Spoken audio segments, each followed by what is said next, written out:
পছন্দের জায়গায় বিবাহ না দিয়ে অনেক ছেলে মেয়েদের জীবন নষ্ট করছে মা বাবা ও আত্মীয়। প্রিয় ভাই ও বোনেরা, প্রিয় মা বাবারা, ভালো মতো শুনুন। ছেলে মেয়েদের পছন্দ আছে, বিবাহ সুন্দর একটি বিধান আল্লাহ তাআলার পক্ষ থেকে এসেছে। এই সুন্দর বিধানটি তাদের অধিকারগুলো নষ্ট করে দিয়ে আপনি অন্য জায়গায় বিবাহ দিয়ে অনেক সময় জীবন নষ্ট করে ফেলেন। আপনারা বলতে পারেন আমি আপনাদেরকে ভুলভাল বোঝাচ্ছি কিনা। না, ছেলে মেয়েদের একটা পছন্দ আছে এবং সেই পছন্দের প্রায়োরিটি আপনার দিতে হবে।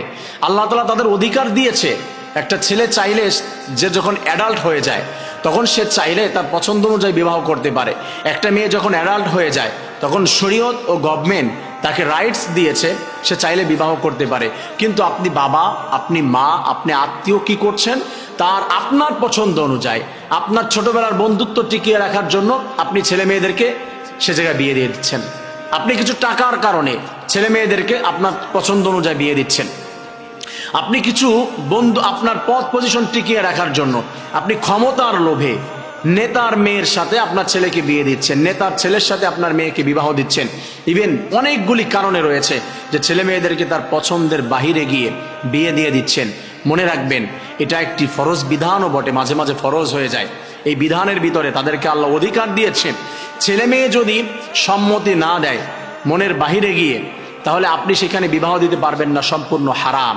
হয়তো চাপে পড়ে গিয়ে তারা সম্মতি দিয়েছে, তারা বলেছে যে আচ্ছা ঠিক আছে।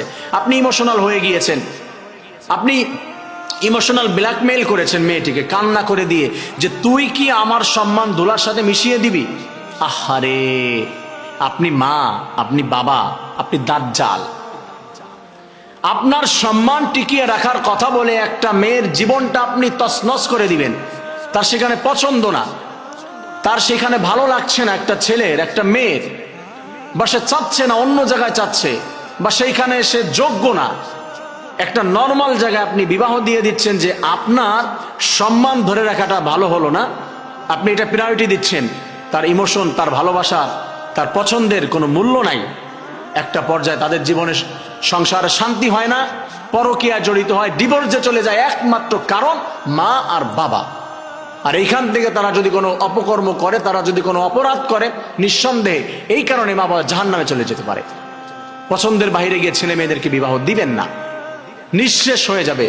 ওই দুজনের দাম্পত্য জীবনটা নিঃশেষ হবে। অনেক সময় মা বাবা অশান্তিতে পড়ে যাবে, সারাদিন শান্তির মুখ দেখতে পাবেন না, নাতিপুতিদের জীবনটাও নষ্ট হয়ে যাবে। আমি ভাই বোনদেরকে বলছি, আবার মা বাবা পছন্দ করলে সেটা সঙ্গে সঙ্গে ডিনাই করে দিবেন না।